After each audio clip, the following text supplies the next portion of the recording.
Bonjour belles âmes, j'espère que tu vas bien. Euh, Aujourd'hui est un jour très particulier que l'on appelle le sceau de Salomon ou étoile de David.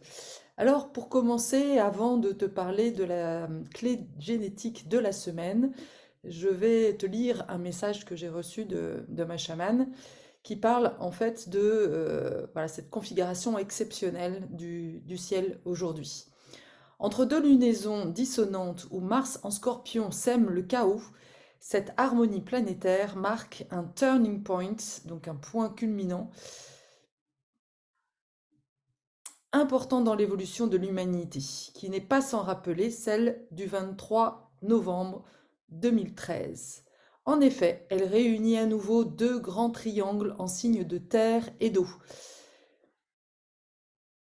Qu'en est-il de celle-ci et que nous annonce-t-elle? Le grand triangle en signe de terre réunit le trigone Vénus-Uranus à Pluton, devenu direct, nous invitant à revenir à plus de retenue et de sagesse, à respecter le vivant et préserver le climat. Toutes ces guerres ne font que regarder les initiatives à prendre en urgence afin de faire face au dérèglement climatique. Le grand triangle en signe d'eau réunit le trigone Mercure-Neptune à la Lune en Cancer, invitant l'humanité à se relier davantage au divin, quelles que soient les croyances de chacun, afin de préserver les populations. Entre deux lunaisons dissonantes, nous pouvons donc profiter de ce sceau de Salomon pour amener un peu de paix en nous et autour de nous, car c'est tout d'abord en nous que nous devons instaurer cette paix. Que ce soit en marchant dans la nature, en méditant, en priant ou en faisant du yoga, profitons de cette étoile de David pour amener les êtres humains à plus d'humanité. Dans l'hindouisme, l'étoile a 6 branches appelées Shakkona, représente l'union de Shakti, la femme, triangle pointé vers le bas, et Shiva, l'homme, triangle pointé vers le haut. La mère est le père de l'univers, dont il existe des représentations datant de plus de 8000 ans avant l'ère chrétienne.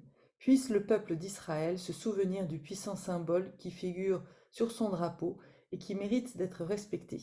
Cette configuration exceptionnelle est donc là pour nous rappeler que les lois de l'univers doivent être respectées au risque de précipiter l'humanité dans le chaos, car l'effondrement auquel nous assistons est accompagné d'un puissant désir de renouveau. Tout se passe comme si nous devions crever l'abcès afin que nous puissions soigner nos plaies et renaître, tel le phénix de nos cendres. Il nous reste 2 ans avant le prochain saut de Salomon qui se formera le 15 novembre 2025. Le 3 novembre, envoyons nos plus belles pensées, nos plus belles ondes et nos meilleures vibrations pour rétablir la paix dans le monde. Mettons tout en œuvre pour préparer la nouvelle terre à venir. Ne laissons pas la peur envahir nos esprits et ouvrons nos cœurs à l'amour inconditionnel. Plus concrètement, lâchons prise avec les craintes du passé et soyons plus généreux les uns envers les autres. Alors, c'est très intéressant parce que et ça correspond tout à fait aux vibrations de la clé 44 de la semaine qui parle en fait de, des relations karmiques avec une ombre d'interférence, le don de coopération et le signe de synarchie. On va voir un petit peu tout ça tout de suite. Alors, pour répondre à la question de Laurence qui est, mais pourquoi certaines clés dont je parle de manière hebdomadaire résonnent avec toi, Laurence, mais aussi d'autres, même si on n'a pas ces clés-là dans notre profil. Eh bien, c'est justement que ces clés, les clés dont je parle, elles viennent, en fait, c'est l'influence cosmique de la semaine. Et en réalité, elles sont en lien avec le signe du moment. Donc là, en ce moment, nous sommes en Scorpion, c'est le signe du Scorpion. Et dans notre thème astral, nous avons tous un Scorpion placé à un endroit. Et donc, bah voilà, il suffit que ton Scorpion résonne avec voilà le thème du moment Et puis, bam, ça fait résonance, même si ça fait peut-être pas partie de tes grandes problématiques que tu as à résoudre, on va dire, pour ton incarnation. Et puis l'autre chose, c'est qu'il y a certaines clés qui sont universelles, qui concernent un peu tout le monde. Et la clé 44, bah, tu vas le voir, elle parle quand même un petit peu aussi à tout le monde. Et puis bah, voilà, encore une fois, c'est la clé du moment. Donc bah, c'est aussi ça correspond, comme dit Palès, puisque la citation là, que je viens de nommer, c'est Palès Louve Blanche. Ça correspond en effet à ce qu'on nous demande en fait au niveau de l'humanité. Et l'autre chose aussi que j'ai envie de partager, c'est une sensation, c'est pas une vérité, mais c'est que je crois que de toute façon, on va de plus en plus vers une conscience collective. C'est-à-dire que c'est comme si les forces de l'univers devenaient tellement puissantes que on est emmené dans un courant dans lequel on va pas pouvoir échapper, quoi. C'est comme un espèce de tourbillon. Alors on peut rester au milieu et en effet, quand on a fait un certain travail, on est dans l'œil du cyclone, c'est-à-dire on est à ce moment de stabilité totale, même si ça bouge beaucoup à l'intérieur de soi. Mais voilà, on peut être encore, on est quand même humain, on peut être encore bien ballotté, bouleversé par les énergies cosmiques. Et c'est le but, puisque les énergies cosmiques, c'est aussi au niveau solaire, en fait, ce que l'on note aujourd'hui, il y a beaucoup d'articles là-dessus qui parlent de... Alors, je ne sais plus comment est le terme, c'est pas des révolutions, mais c'est des, des, des sorties voilà, de feu de solaire, en fait, comme si voilà, le soleil envoyait des énergies très très puissantes en fait vers la Terre qui font monter en fait bah, les tensions magnétiques et c'est ça qui fait que voilà, il y a de l'électricité dans l'air et ça vient voilà, apporter. Alors, il y a deux réponses à ça. Soit on continue à se mettre la tête dans ça, mais ça, je crois que si tu suis cette chaîne, tu as bien compris qu'il y a un moment donné, de toute façon, ça ne va pas marcher. Donc, le corps va commencer à se manifester. L'autre façon, en fait, de se manifester, bah oui, c'est que l'énergie, l'électricité dans l'air, bah, elle va se manifester dans nos relations, dans les guerres, dans tout ça. C'est, voilà, on va utiliser cette énergie pour créer le mal, entre guillemets, pour détruire.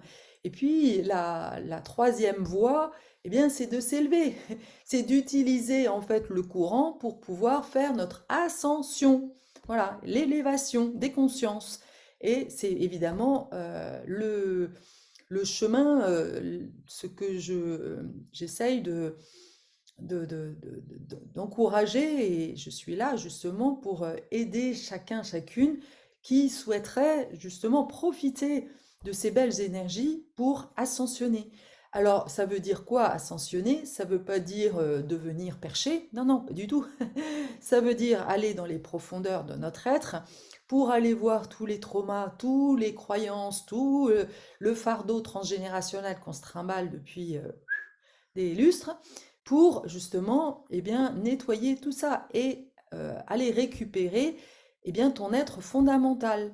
Parce qu'aujourd'hui, eh bien, 90% de tes pensées, de tes croyances, de ton comportement, eh bien, finalement, ne sont issus que euh, de ta relation papa, maman et les ancêtres.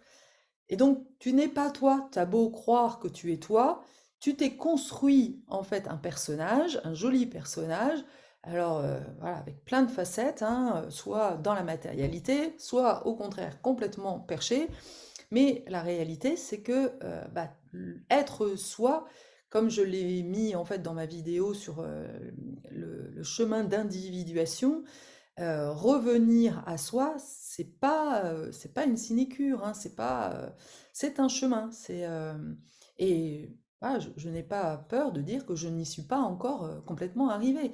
Euh, je, je, je, je vois, et d'ailleurs c'est le thème du jour, la clé 44 qui est très intéressante parce que déjà elle parle de chiffres miroirs, 4, 4. 4, le 4 c'est la structure, hein, voilà, c'est du carré quoi. Et puis 2 fois 4.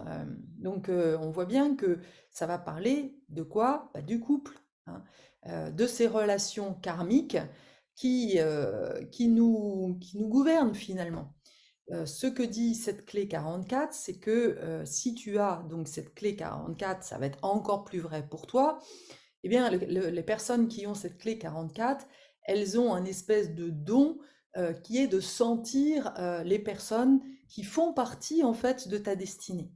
Pour comprendre, pour mieux comprendre en fait cette clé 44, il faut comprendre que euh, toutes les relations que nous avons, en fait, n'ont qu'un seul but. C'est alors on peut voir ça d'un point de vue, voilà, évidemment classique, hein, c'est-à-dire que les relations, bah oui, on veut des relations qui soient simples, faciles, voilà.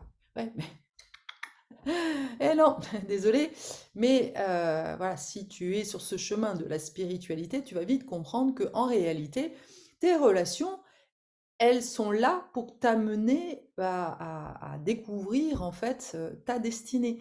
Et le bouquin La prophétie des Andes nous montre bien ça, nous explique bien que finalement chaque relation chaque personne que l'on rencontre, alors pas tout le monde, mais beaucoup en fait, celles qui nous importent le plus et puis qui viennent nous travailler, voilà, nous mettre en résistance, eh bien, ces personnes-là ont un message pour toi et en réalité ne sont que des guides pour t'amener à mieux te comprendre, à mieux te découvrir. C'est très égoïste en fait quand on commence à mieux comprendre que, eh bien, voilà, on voit les choses autrement. Et c'est pour ça que bah, le travail du couple, c'est déjà voir que on est là, et l'un et l'autre là pour s'élever. On n'est pas là pour faire des conflits. Sauf que bah, le conflit peut être une résonance justement bah, de tes ancêtres, de tes parents ou grands-parents, et que tu es venu résoudre.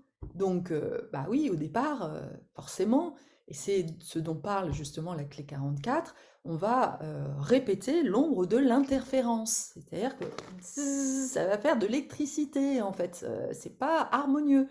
Bah non, parce que en fait, on est des relations karmiques chargées, et Richard Rudd l'explique très bien en fait dans son bouquin, que voilà, on a en fait dans notre ADN, sur les branches en fait de l'ADN, il y a en fait, il explique, alors je ne vais pas aller dans le détail, mais il y a trois branches principales et que on détient en fait, nous tous, au moins une branche en fait. On est forcément relié à une des branches.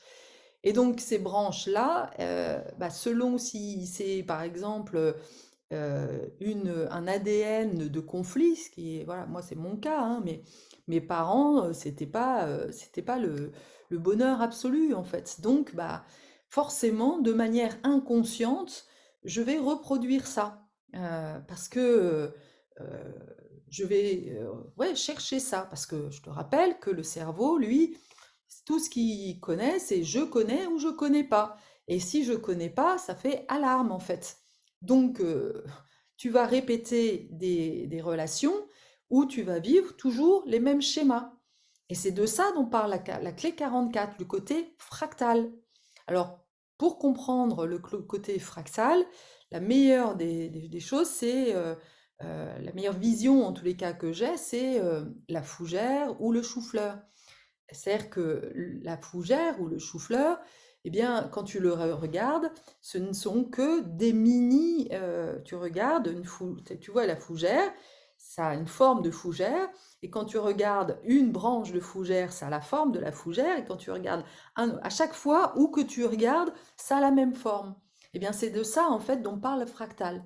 Et donc, bah, dans les relations, qu'est-ce que ça veut dire? Ça veut dire que si tu n'as pas changé, en fait, tant que tu n'as pas changé eh bien l'énergie que tu n'as pas guérie, quelque part, eh bien l'énergie que tu portes à l'intérieur de toi, de l'ADN que tu portes à l'intérieur de toi, eh bien tu vas reproduire toujours le même schéma, en fait, encore et encore. Et c'est normal puisque tu es là justement pour évoluer. Donc c'est complètement logique, en fait, tout ça. Alors, d'ailleurs, j'en profite pour dire que ça y est, le nouveau bouquin, Les clés génétiques en quête du sublime, donc en français, est enfin arrivé. Donc, si tu veux te plonger dans la beauté et dans la richesse en fait des clés génétiques, bah, c'est devenu bien plus accessible. Bon, le problème, c'est que le détail en fait de chacune des clés, ça, c'est toujours encore en anglais, c'est pas encore traduit, mais on peut espérer que bah, les traductions vont suivre en fait. Euh, alors, que dit cette clé? Elle dit les schémas relationnels que vous attirez vous enseignent exactement ce dont vous avez besoin pour l'évolution de votre conscience. Le système du profil hologénétique astrologique qui sous-tend les 64 clés génétiques vous permet de cartographier ces relations fractales présentes dans votre vie. Alors, en effet, dans le Jenkins, il y a, ça je ferai des vidéos plus précises par rapport à ça, mais il y a, je crois l'avoir dit dans la présentation, c'est qu'il y a trois, on va dire, c'est découpé en trois séquences, qu'on appelle des séquences. La séquence dorée, la séquence Vénus et la séquence Perle. Et tout ce qui touche au côté relationnel, c'est la séquence Vénus. Et donc, ce qui est très intéressant, c'est que de voir à quel point eh bien, ton histoire personnelle va conditionner évidemment tes relations. Bon, ce serait un peu douté, hein, mais pour la faire très courte, bah oui, la façon dont tu as relationné avec tes parents vont se rejouer dans la façon dont tu vas rentrer en relation avec les autres personnes. Et puis après, la clé entre 0 et 7 ans, ça va être la clé qui va correspondre à la dimension physique et spirituelle. De 7 à 14 ans, c'est la clé émotionnelle et celle-là, eh bien, j'ai fait une vidéo, tu pourras retrouver ça justement sur la nature de tes relations. C'est super intéressant de voir selon ta ligne, eh bien, comment tu fonctionnes au niveau relationnel, ton schéma en fait de répétition. Et puis de 14 à 21 ans, eh bien, là, on parle de la partie plus mentale, en fait. Voilà, donc pour revenir à la clé 44, ce qui est intéressant, donc, c'est les personnes qui vous sont les plus proches détiennent véritablement le secret de votre destinée et de votre destination sublime. Donc, quand tu rencontres une personne, que ça commence à faire des interférences et que tu te barres, eh ben, tu peux toujours rêver. À chaque fois, la personne que tu vas trouver après, puisque tu n'as pas changé en fait de niveau de conscience, eh ben, ça va se répéter jusqu'à ce que tu comprennes ce que cette personne était là pour t'enseigner.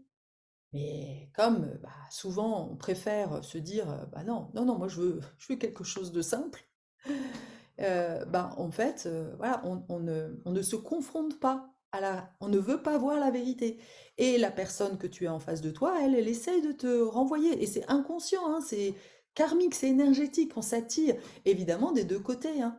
Donc c'est pour ça que ce que dit d'ailleurs Richard Rudd, c'est que ça sert à rien en fait de changer de compagnon parce que ça se répète, c'est le côté fractal qui fait que voilà, les personnes changent, mais en fait, elles correspondent toujours à la même énergie. Et c'est très intéressant de comprendre, enfin, moi l'image qui m'est venue quand j'ai lu cette 44 clés, cette clé 44, c'est comme si en fait on était sur une fleur, on va imaginer que chaque fleur correspond à un niveau de conscience. Eh ben, tant que tu n'as pas compris et tant que tu n'as pas été puiser vraiment tout le pollen que tu devais prendre sur une fleur, eh bien, tu vas pas pouvoir décoller en fait pour aller changer et aller voir une autre. Et le pollen que tu dois récupérer, c'est justement bah, la conscience. La conscience qui te permet justement de transformer ton ombre en cadeau. Voilà, c'est en fait quand on est dans l'interférence, on croit que c'est pas bon. Voilà, mais c'est parce que tu es dans l'ombre. C'est parce que justement tu restes coincé dans une réalité qui est que la relation amoureuse ou amicale, hein, c'est pareil, doit être facile. Mais voilà, c'est juste que c'est très désagréable de voir bah, de voir son ombre, alors qu'on a tout fait toute sa vie pour surtout ne pas le voir. Et, voilà, et moi je sais que c'est vrai que comme j'ai une énergie très forte, Heu, c'est un vrai cadeau quand on travaille avec moi parce que du coup, bah, il y a vraiment, toute l'énergie pour pouvoir vraiment plonger et aller au plus profond de soi et justement transformer ces ombres en lumière. Mais quand on est dans une relation amoureuse, bah, souvent on se dit: «Bah, non, mais moi j'ai pas envie de travailler sur moi, quoi, et moi c'est pas ce que je veux non plus». Mais ça se fait tout seul en fait. Rien que d'aller dans mon énergie, paf, tu te retrouves dans ton tu vois tes ombres, tu vois tout ce que tu n'as pas, en fait. Et ça, très tôt aussi, les enfants, c'est quelque chose que je vois très régulièrement dans les personnes que j'accompagne. C'est-à-dire les enfants qui sont des enfants des étoiles, et ils ont une énergie très forte. Ils arrivent, ils sont super solaires, ils sont très vivants. Ils sont, waouh, voilà, ils sont, et puis, ils ont un côté effronté. Et voilà, ils vont répondre en fait. Ils vont pas être dans la soumission. Et ça, eh bien, pour les parents, c'est insupportable parce que eux se sont soumis et sont, voilà, le côté, ils ont adhéré quelque part à un modèle euh, de résignation, quoi, quelque part, de soumission. Euh, ils obéissent, ils sont, voilà, sont au garde à vous en fait. Mais l'enfant, lui, il n'est pas au garde à vous. Il fait non, voilà, il se manifeste en fait. Il se manifeste. Sauf que en France, et merci Dany qui avec sa vidéo que j'ai vue et qu'en effet ça me parle bien et j'avais pas fait ce lien avec la révolution. La révolution solaire, en effet, la révolution française, bah, voilà, personne ne veut qu'il y ait de nouvelles révolutions. Et donc le système a très bien fait en sorte, l'école permet surtout aux enfants de ne pas se rebeller, de ne pas s'affirmer. Sauf que bah, là, aujourd'hui, avec toutes les énergies, on demande justement de s'affirmer, de se redresser, d'affirmer qui on est et de ne plus se soumettre, en fait. C'est vraiment l'invitation du moment, en fait. Et quand une femme, dans une relation, eh bien, s'affirme, le mec, il se rend compte que, ah ben oui, lui, il sait pas s'affirmer, en fait. Donc, il se retrouve comme un con. Et il se dit, bah, parce que lui, il a peur du conflit. Il y a ça. On lui a dit, voilà, dans son enfance, on lui a dit, ah non, t'as pas le droit d'être en colère. Surtout, tu te mets pas en colère. Donc, la colère, dès qu'on commence à monter un peu du ton, je vois bien, hein, moi, dans mes relations, c'est typique, hein, voilà, dès que je commence à m'affirmer, à dire, bah non, mais je suis pas d'accord, et puis là, il y a un truc qui est pas équitable, toi, tu as le droit de faire ça, mais moi pas, non, non, ça marche pas avec moi. Et donc, tout de suite, c'est, oh, bah non, bah, tu dégages, en fait. Ah, bah non, j'ai même pas le temps, en fait, on s'excite pas? Bah non, en fait. Bah oui, on sait pas quoi faire avec moi en fait, parce que je corresponds pas au modèle classique de la femme. Je parle, je m'exprime, je n'ai pas peur de la solitude, je n'ai pas peur de me retrouver toute seule, c'est bon, je connais ça, ça fait 5 ans que je vis toute seule, donc j'ai appris en fait à devenir autonome. Donc voilà, je ne courbe pas les chines en fait. Et évidemment, bah, il y a un moment donné, il faut avoir déjà être sur ce chemin un peu d'individuation pour pouvoir, faire face, en fait. Et moi, de mon côté, assumer que, bah, oui, je suis une âme plus éveillée que la moyenne et arrêter d'aller chercher des hommes qui finalement me rassurent de l'extérieur, mais dès que je fais toc-toc, il n'y a plus personne en fait. Mais ça fait partie d'un schéma familial. Et j'ai vu que dans beaucoup de familles, l'homme, eh bien, vient d'une classe moyenne inférieure à la femme. Je trouve ça très intéressant, en fait. Bon, ça me questionne. J'ai une petite aparté, mais c'est quelque chose que je remarque. C'est comme si l'homme profitait de la femme pour faire une ascension sociale. Et la femme, comme elle se dévalorise, parce que les femmes, c'est bien connu, hein, depuis un moment, on n'a pas d'estime de nous, on n'est pas reconnu, voilà, on n'est pas crédible de toute façon, hein, tout ce qu'on raconte, c'est n'importe quoi, surtout en plus quand on est un peu spirituel. Donc nous, au contraire, on descend en fait de notre, on va au-dessous pour aller chercher un homme. Et puis, une fois qu'on est au-dessous, on se rend compte que on leur tape sur la tête, on n'est pas satisfaite, on est déçu, mais c'est juste qu'on s'est planté d'étage, quoi, en fait. Donc ça y est, moi j'ai compris. C'est fini, là, maintenant, je vais arrêter d'aller prendre des hommes qui ne sont pas prêts, qui n'ont pas fait ce travail émotionnel. Parce que beaucoup disent, voilà, ont lu des choses, voilà, se renseignent ou ont reçu des enseignements, des, des êtres galactiques. Et c'est certainement vrai.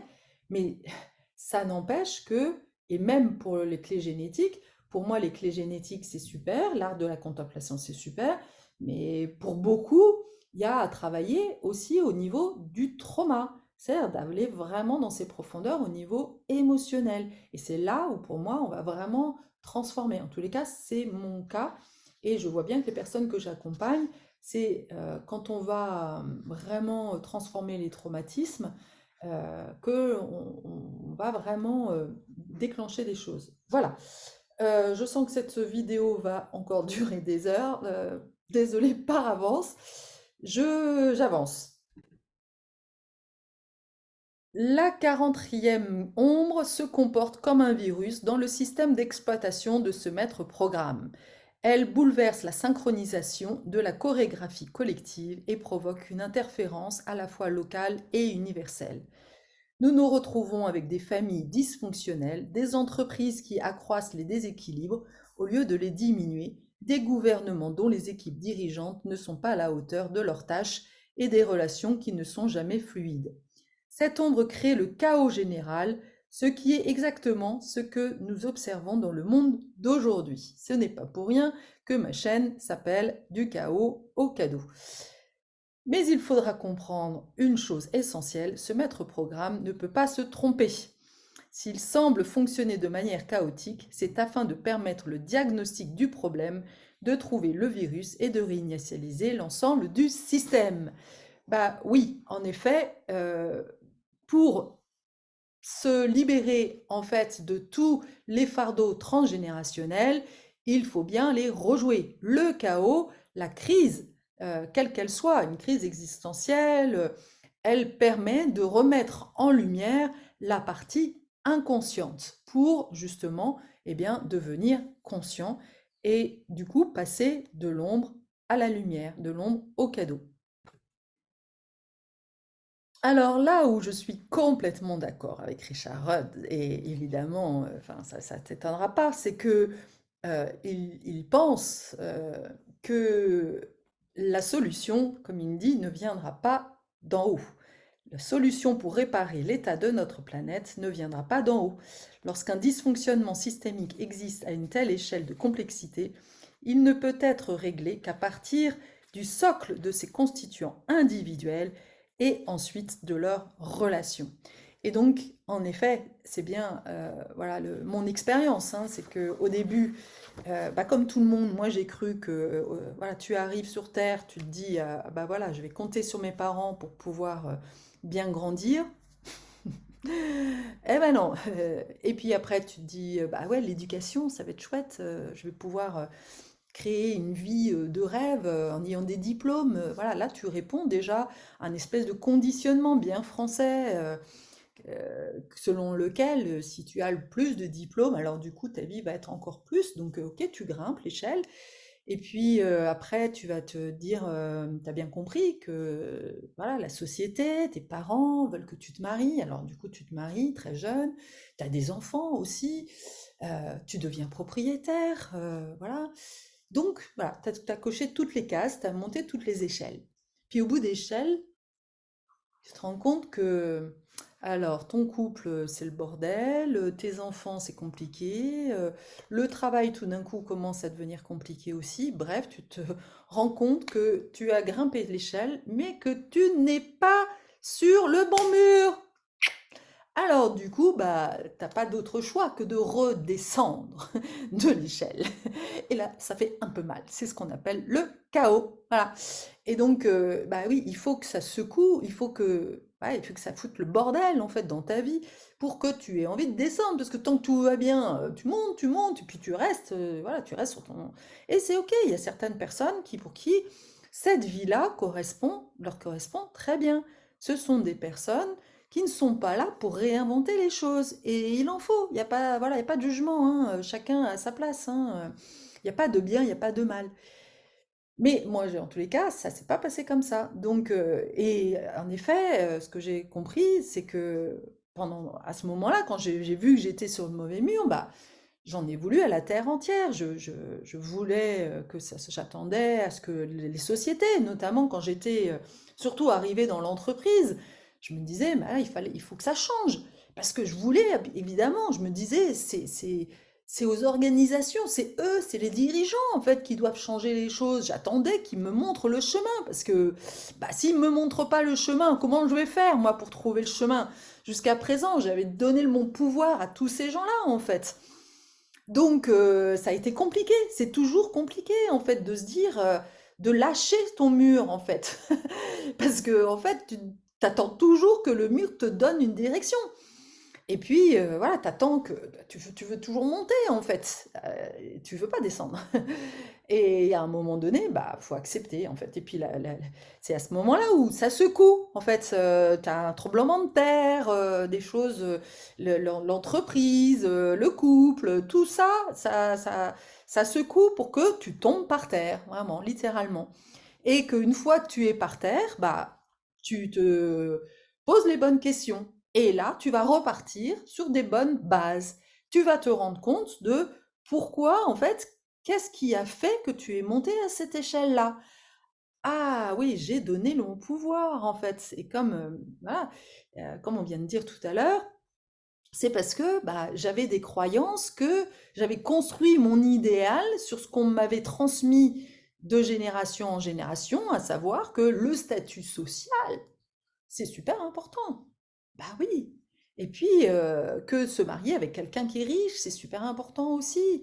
Mais par contre, la spiritualité, alors la religion, oui. Ah, la religion, tu as le droit d'aller tous les dimanches à l'église. C'est super important, hein, d'aller prier et d'aller demander au bon Dieu, voilà, surtout de s'occuper de Carole, parce que franchement, elle commence à- à partir un peu à volo, quoi, hein. Et puis elle fout le bordel dans notre famille. Tu te rends compte? Elle crée le chaos. C'est pas, il n'y a pas d'ordre en fait. Donc voilà, moi je suis la fouteuse de merde. Et donc on va prier Jésus qu'elle lui apporte un peu de calme, un peu d'harmonie pour qu'elle revienne à la raison. Parce que voilà. Eh ben, non, c'est foutu. Donc voilà, c'est à partir de ce moment-là où tu vas trouver quelqu'un, un guide. Parce que sinon, une fois que tu es par terre, tu te dis, mais je fais quoi? Pourquoi? Et là, il y a toutes les ondes qui arrivent en disant, mais je suis nulle, toutes tes croyances qui remontent, qui t'empêchent de dire que tu as une solution, que à l'intérieur de toi, c'est à l'intérieur de toi qu'il va falloir aller chercher. C'est plus aller chercher quelque chose à l'extérieur, mais que les réponses, tu dois aller les chercher à l'intérieur de toi. Tu dois comprendre bah, ton nouveau paradigme, en fait, tes nouvelles bases. Et en effet, voilà, la clé 44, nous dit bien, nous parle bien, nous explique bien que voilà, c'est nous d'abord, c'est un travail individuel et dans la relation. Ce dont parle encore voilà, au-delà du côté individuation, ce dont parle la clé 44, c'est que c'est dans le rapport à l'autre, quand le rapport à l'autre est clair, le développement du reste de la fractale est relativement facile. C'est certainement une des raisons pour lesquelles, bah, moi, le couple, c'est toujours compliqué en fait. Mais parce que voilà, comme je disais tout à l'heure, je pense que j'ai enfin compris que je ne voyais pas à quel niveau je suis en fait. Je n'ai pas conscience en fait du niveau auquel je suis arrivée. Et du coup, voilà, j'attends, et ça je le vois de plus en plus, c'est comme si j'avais une mauvaise vision. J'avais l'impression que tout le monde pense comme moi. Bah ouais, mais sauf que pas du tout en fait. Ma vision des choses est déjà assez élevée en fait. Donc évidemment, ok pour me rabaisser, mais il faut que je comprenne que je peux pas attendre de la personne qu'elle soit au même niveau que moi en fait. Donc voilà, je dois être plus exigeante en gros. C'est ce que je comprends en tous les cas. Celui-ci est le modèle universel de l'humanité symbolisé par le père et la mère de famille, enfin la mère et le père de famille. Toutefois, les partenaires de cette relation fondamentale ne sont pas obligatoirement de sexe opposé. Alors, aussi, ce qui est intéressant, c'est que la clé partenaire en fait de la clé 44, c'est la clé 24, qui est l'addiction. Et il représente aussi un virus très puissant qui empêche les gens de former des relations saines et bienveillantes. La 44e ombre est lourdement chargée de bagages génétiques du passé. Ça, tu l'auras compris. Et ce sont des liens tellement forts et difficiles que beaucoup de gens pensent qu'ils sont de nature karmique, mais en fait, il s'agit plutôt de relations transgénétiques, c'est-à-dire qu'elles s'étendent sur deux fractales ou patrimoines héréditaires différents. Alors c'est très intéressant parce que je me souviens que dans mon thème astral, et si tu regardes dans mes vidéos, tu dois trouver ça bien bien loin en fait, euh, il m'avait euh, il m'avait parlé que il y avait une dissonance en effet dans mon système familial parce que bah oui en fait mon grand-père qui était juif s'est marié avec une chrétienne. Tintin. Et là, ça crée une dissonance en fait. On ne fait pas partie euh, du même monde en fait. Et je me souviens, moi, quand j'ai commencé ma thérapie, c'est une des choses que j'ai commencé à dire en disant, mais je sais pas qui je suis en fait, parce que j'ai à la fois le côté bourgeois et à la fois le côté terrien. Et alors d'un côté, ça me donne une grande agilité, mais d'un autre côté, et je vois bien que dans mes relations, je passe un peu de l'un à l'autre, en fait. Mais quand même plus souvent, d'ailleurs, je vais plutôt du côté inférieur que du côté supérieur. Voilà, bref. Euh, donc l'ombre de l'addiction veille à ce que les schémas relationnels se répètent. Voilà. Si vous en quittez un, il est sûr de vous retrouver ailleurs, dans le même réseau fractal. En réalité, ces relations servent de carrefour d'échange de la mémoire ancestrale, car pour nettoyer une fractale, les schémas d'interférence qui sont transmis par l'ADN doivent être résolus. Donc, autrement dit, voilà, tant que tu n'as pas résolu tes problèmes de couple, eh bien, le reste va être compliqué. Voilà. Alors, la nature refoulée, c'est la méfiance de la quatrième ombre est ancrée dans la méfiance. C'est une disposition à la fois héréditaire et conditionnée qui est fondée sur la peur et dont l'origine remonte à la petite enfance. Ce qui explique peut-être que les femmes vont chercher en fait des hommes qui sont plutôt dans la sphère inférieure. C'est que la représentation paternelle, l'homme fait peur, était en abus d'autorité, donc on choisit un homme qui n'est pas trop puissant, qui ne nous fasse pas trop peur en fait. Voilà, c'est un début d'interprétation. Évidemment, quand on a cette lunette de la méfiance, eh bien, on va la projeter en fait sur l'autre. C'est-à-dire qu'on va se méfier de l'autre. Moi, je le vois très bien hein, dans mes relations. Il y a un moment donné où, en effet, quand je vois que l'autre n'a pas travaillé au niveau émotionnel, tout d'un coup, ça fait alarme, alarme, attention, il est pas, ça va me péter à la gueule en fait. Et bah, ça manque pas, en fait, au moment où j'ai peur qu'il me quitte, bah, pam, il me quitte. Voilà, c'est ça, ça montre bien que nos pensées influent beaucoup dans la matière et que c'est pas l'inverse, que la matière, voilà, bref. Alors, à cause de ces craintes, même sans le montrer, elle se méfie inconsciemment de l'autre. Et puis si l'autre on se sent, en fait, moi, je me méfie de l'autre. Et donc, quand je me méfie de l'autre, l'autre a l'impression qu'il n'est pas assez. Et lui, c'est son ombre, en fait. Je ne suis pas important. Alors que, voilà, il s'est construit aussi, souvent les hommes se construisent une espèce voilà, d'image sécurisante et il ne veut pas se montrer vulnérable, il veut se montrer important. Et en réalité, voilà, à partir du moment où moi je montre en fait quelque chose qui n'est pas parfait, on n'est jamais parfait, et bien il se sent dans sa vulnérabilité et ça c'est compliqué en fait pour un homme d'aller dans la vulnérabilité. Et je dis un homme, mais c'est aussi pour moi. Moi je me souviens, j'en parle souvent, mais quand j'ai fait un stage de 11 jours chez moi de gouvernance organique avec Alexander. euh, je me souviens plus, c'est un Polonais, je me souviens plus du nom, mais il avait vraiment le don, cet homme, de voir les sous-personnalités. Et moi, il m'avait dit que j'étais un cygne qui se prenait pour une grenouille plus grosse que le bœuf. Et au début, j'ai rien compris de ce qu'il me racontait, mais maintenant, bah, je vois exactement que les hommes que je rencontre, c'est exactement ça. C'est-à-dire que c'est des belles âmes, ils ont vraiment des choses superbes, mais que en fait, eux-mêmes ne se voyaient pas à la hauteur de ce qu'ils sont. Et à la fois, bah, ils se voient comme une grenouille, mais se sont créés en fait un personnage à la hauteur du bœuf. Mais en réalité, ils sont toujours pas qui ils sont en fait. Voilà, bref. La nature réactive qui se méprend, la nature réactive de la 40e ombre et le fait de se méprendre.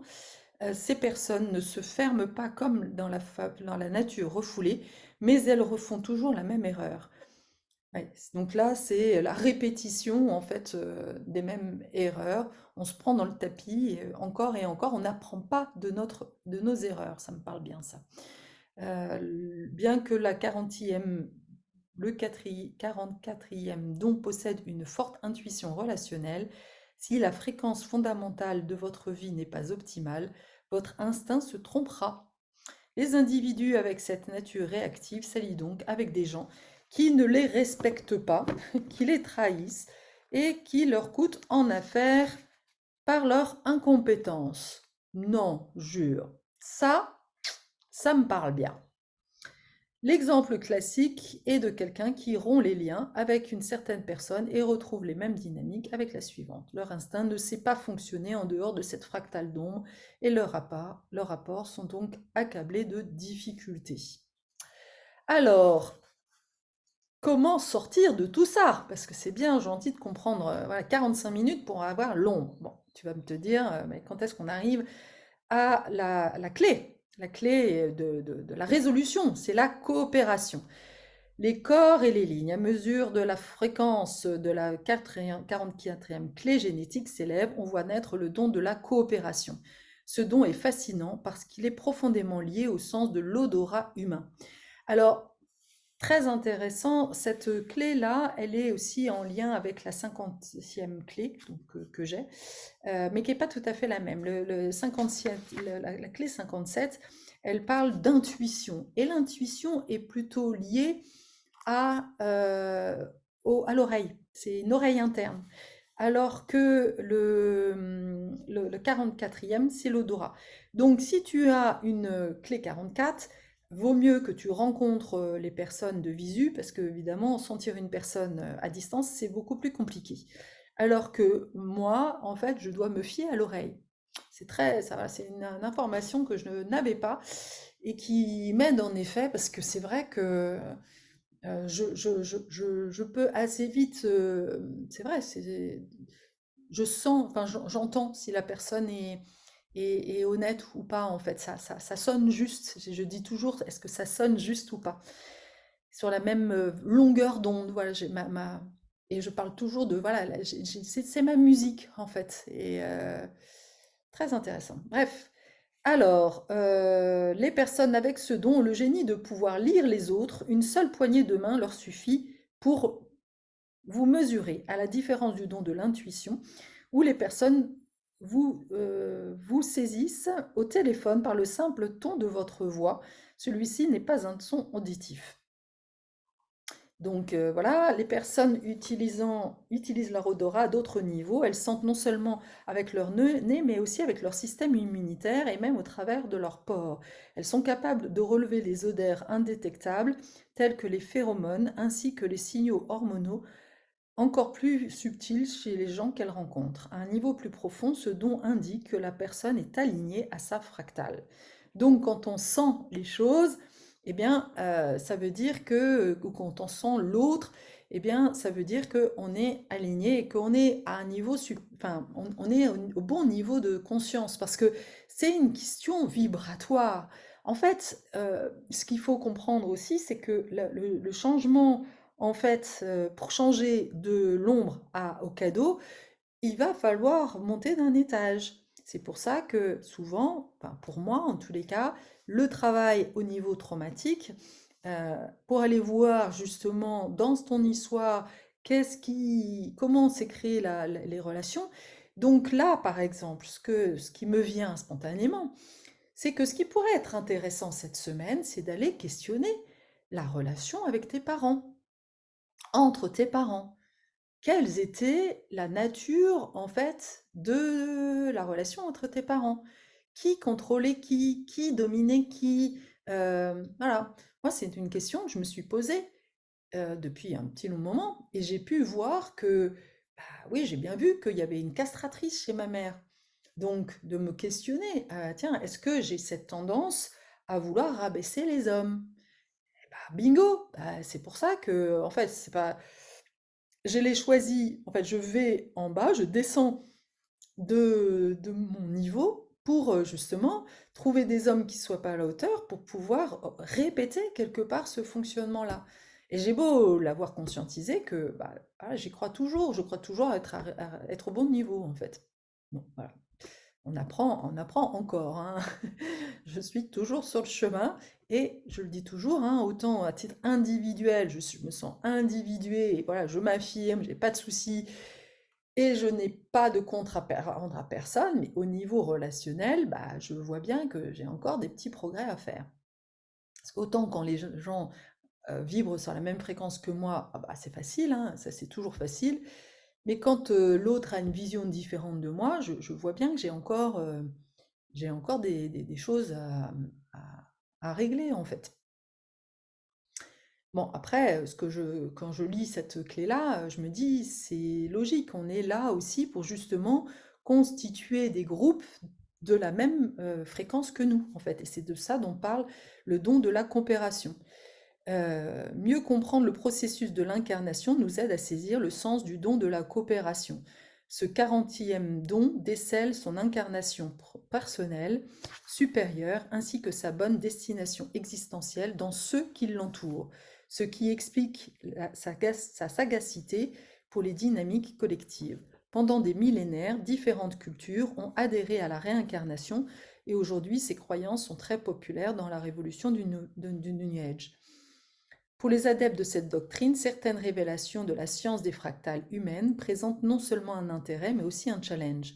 La première chose concerne le maître programme que nous avons évoqué en parlant de l'ombre, et qui parcourt le temps et l'espace. Ce programme dirige les interactions humaines et à travers le médium du patrimoine génétique, ce qui nous permet d'affirmer qu'au plus pur niveau de conscience, la seule chose qui se réincarne est la lignée fractale elle-même. Alors, ce dont parle en fait le 40e don, c'est que en réalité, on voyage à travers nos vies, donc c'est pour ça qu'on parle de réincarnation, avec toujours les mêmes personnes. Et ça, quand on fait des annales akashiques, quand on va visiter les annales akashiques, on voit bien que bah, la personne que j'ai rencontrée, eh bien, j'ai vécu déjà plusieurs vies où je l'ai rencontré. Et bah, typiquement, là, le dernier que avec qui j'étais, on avait passé plusieurs vies, bah, passées l'un à côté de l'autre. Mais voilà, dans cette vie-là, on avait cette opportunité bah, de se rencontrer vraiment. Mais ce qu'il faut comprendre, c'est que justement, ces vies passées, elles vont quelque part se rejouer dans cette vie-là. C'est comme si on avait le sentiment, on avait déjà comme une espèce de goût de déjà vu, et que bah, on va rejouer ça. Et le but du jeu, ce que j'ai compris, moi, c'est que justement, euh, dans cette vie-là, on, on doit trouver les clés justement pour changer le scénario. Si on se revoit, c'est ce qu'on appelle les boucles de répétition, les boucles karmiques, c'est-à-dire que tu vis plusieurs vies pour résoudre en fait des dossiers. Et c'est pour ça que ce qui est intéressant, c'est que quand tu fais les annales akashiques, par exemple, ta mère, dans notre vie, c'était ton enfant, tu étais la mère de ta mère, et puis après, tu es le père de ta mère, ou voilà, enfin, et on change de rôle comme ça. Mais finalement, ce que j'adore, en fait, quand j'ai commencé à faire ces explorations-là, c'est de me dire que euh, c'est comme si on était une troupe de théâtre à jouer différentes scènes, différents jeux, en fait. Ah bah tiens, et si dans cette vie-là, eh bien, tiens, moi j'ai quoi à régler? Bah tiens, j'ai à régler justement mon truc, ma problématique d'individuation. Je dois m'affirmer dans cette vie-là. Ah bah alors attends, ça y est, moi je vais jouer ton père, et puis je vais jouer tel père. Ah bah oui, tiens, tu vas jouer ce père autoritaire, comme ça, bah moi ça va m'obliger de m'affirmer. Et puis, ah bah tiens, bah, moi je vais jouer ta mère. Voilà. Et puis dans une autre vie, bah, c'est l'autre qui va dire, bah alors moi j'ai vraiment ah là, la dernière fois je t'ai vu faire ça, je t'ai vu t'affirmer, ah, bah cette fois-ci j'aimerais bien essayer moi aussi. Bon bah ok, cette fois-ci c'est moi qui jouais ta mère, tu vois. Et quand on commence à voir ça comme des jeux, eh ben, voilà, on peut commencer à rigoler, quoi. Et même dans les relations, si on se prend, on arrêtait un peu moins de se prendre au sérieux, qu'on voyait, voilà, que quand ça commençait à faire de l'interférence, on essayait de se poser un peu, bah, on arriverait à résoudre et à se dire, bah tiens, on va résoudre la problématique. Jusqu'à présent, on n'a jamais réussi à faire que ça marche. Bah là, on va essayer ensemble, en fait, justement, de rester ensemble jusqu'à ce que ça marche, parce que c'est ça le but, en fait. Voilà comment je vois les choses. Depuis cette dimension plus élevée, le récit d'une âme individuelle qui survit à la mort et qui continue son voyage est une simplification du processus par lequel la conscience s'incarne dans les branches fractales. Bon, si tu as compris quelque chose, tu as de la chance. Seule la conscience survit à la mort. Bon, ça, c'est clair. Donc la conscience, c'est aussi, voilà, justement, c'est ta partie d'âme. Ton âme, elle est venue, et c'est ça dont parle justement cette clé, c'est que voilà, l'âme, elle survit à tout ça. Et elle est juste là pour évoluer. Et donc, il y a une coopération entre les différents membres pour pouvoir permettre à toutes les âmes de s'élever.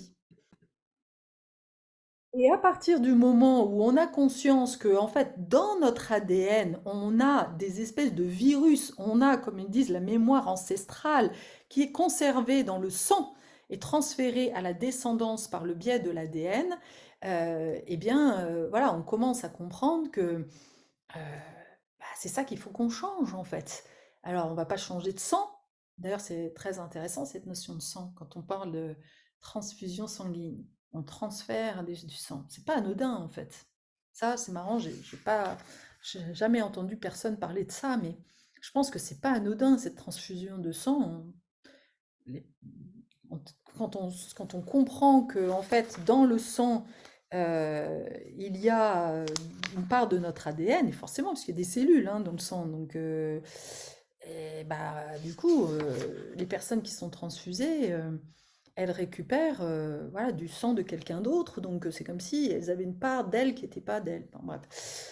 Alors, certains ont pu se souvenir en détail de leur existence précédente, mais encore une fois, il s'agit d'un autre aspect, d'un seul aspect du 40e don, dont le but principal est de retrouver les personnes qui résonnent avec votre filiation fondamentale. Les informations contenues dans votre ascendance remontent à la source de toutes les fractales, mais pour y accéder, il faut le haut degré de clarté d'un véhicule qui résonne avec la conscience siddhique.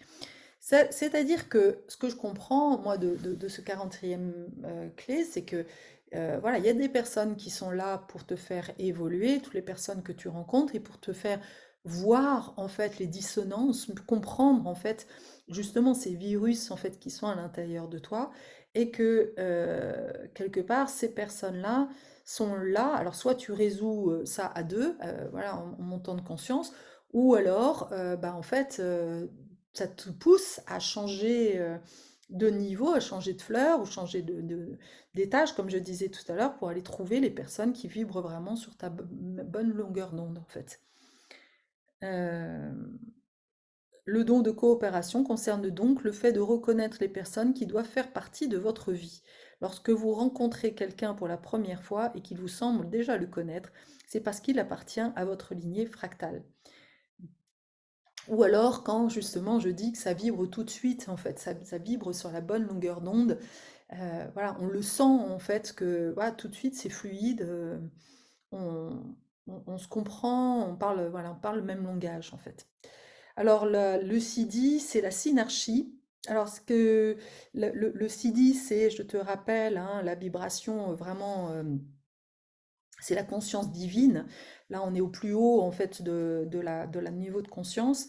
Et la synergie, en fait, la meilleure représentation, comme dit Richard Rudd, c'est le règne des insectes. Et là, j'ai une petite, euh, comment dire, pensée, une grande pensée à mon amie Laurence, qui est une grande spécialiste, et j'aimerais beaucoup d'ailleurs interroger un de ces jours, si elle veut bien, sur cette chaîne à propos des insectes, parce qu'elle a beaucoup à nous apprendre.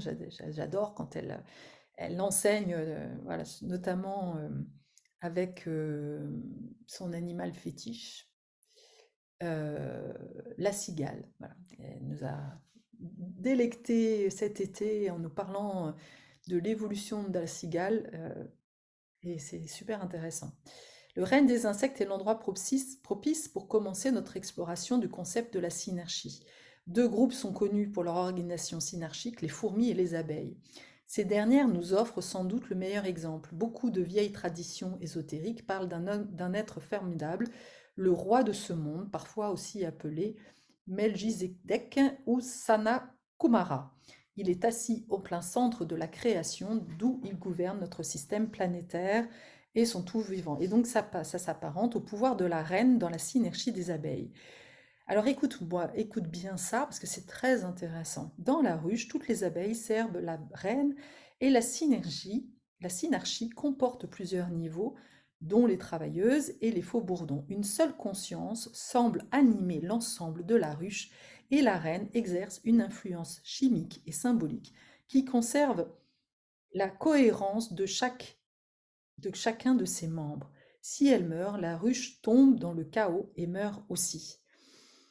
Je trouve ça hyper intéressant, et c'est quelque chose que j'ai déjà vécu, que je vois moi-même, qu'on m'a renvoyé d'ailleurs. C'est le fait que euh, quand, quand je crée des groupes, et quand on a voilà, une conscience assez élevée, on se retrouve souvent dans des groupes dans lesquels bah, on a beaucoup de mal à trouver sa place.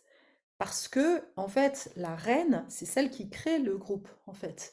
Et bah, si tu as une conscience très élevée, une vibration très élevée, bien, voilà, même si toi tu es attiré, d'ailleurs ça c'est aussi intéressant, tu es attiré par un groupe pour rejouer ton ombre, rejouer le fait, voilà, de ton attraction. Donc moi c'est la déception, c'est normal. Donc dès que je vais en fait rejoindre un groupe, bah, je vais toujours être déçue. Mon don, c'est l'expansion. Donc je dois justement prendre ma place, m'affirmer pour justement décider de faire des groupes. Et quand je crée des groupes, quels qu'ils soient, hein, ça c'est un truc que j'avais remarqué, quand j'avais fait, quand à l'époque je m'étais fait virer de chez Visa, je faisais des formations d'expérience client. Et au fur et à mesure, en fait, j'ai commencé à attirer à moi des personnes bah, qui avaient plus de connaissances que moi par rapport à l'expérience client.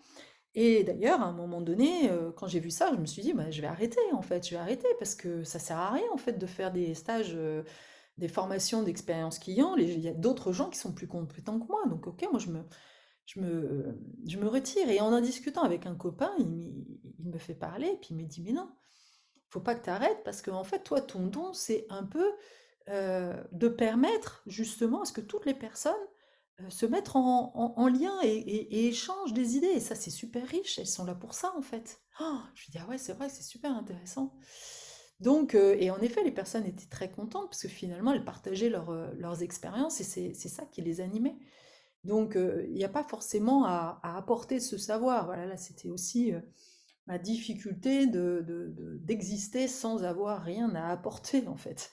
Mais, et dans les groupes, voilà, dans cet été, par exemple, le premier groupe que j'ai fait, j'ai bien vu aussi que, voilà, c'est comme si je mettais les gens en confiance. Alors, j'apporte du contenu et tout ça, mais j'apporte surtout des conditions nécessaires pour que les personnes puissent échanger, se déposer, et puis, voilà, qu'elles soient justement en synarchie. Et donc, voilà, c'est ça qui est intéressant.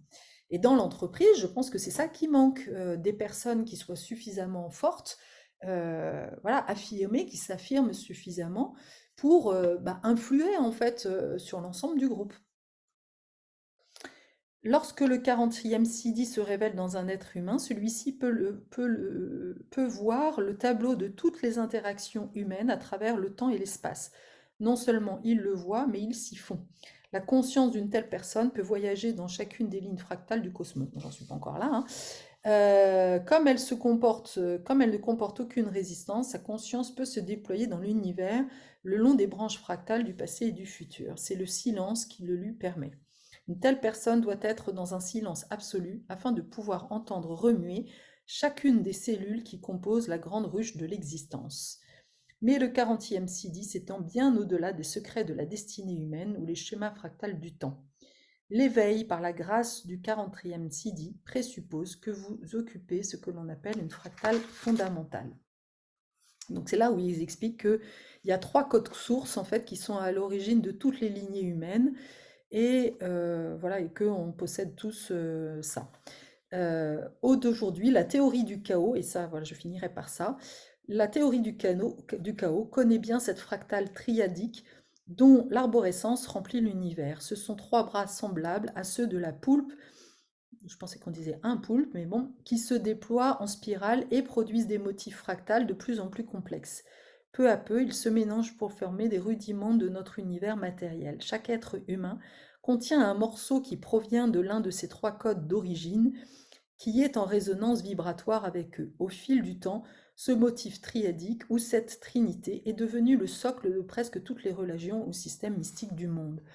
Alors c'est marrant parce que quand je lis ça, tout d'un coup, je me dis, mais il y a une trinité et à la fois dans le code génétique, il y a bien 3 niveaux. Donc est-ce que finalement ces trois codes sources ne correspondraient pas à l'ombre, le cadeau et le sidi?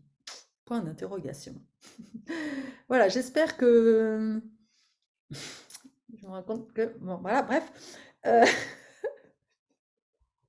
je suis une catastrophe, hein. Bon, bah, c'est pas grave. Le principal, c'est que je m'amuse toute seule. Ah là là. te- j'espère que cette vidéo t'aura... Voilà, elle est un peu longue, je suis désolée. Tu pourras la lire en accéléré. Et puis, bah, voilà, rendez-vous bien, travaille bien sur cette question du couple, qui est la question de la semaine. Essaie de voir un petit peu, et si tu as le courage, bah, je t'invite à aller voir ta clé génétique de l'attraction. Regarde la clé de l'attraction, puisque c'est celle-là en fait qui parle du démarrage de tes relations. Et donc ça va certainement t'éclairer sur justement bah, ton ombre karmique voilà, si tu sens que le relationnel chez toi c'est compliqué, c'est le moment de contempler voilà, ta clé de l'attraction. Je te souhaite une très belle semaine et je te dis à bientôt pour une autre vidéo. Ciao, ciao.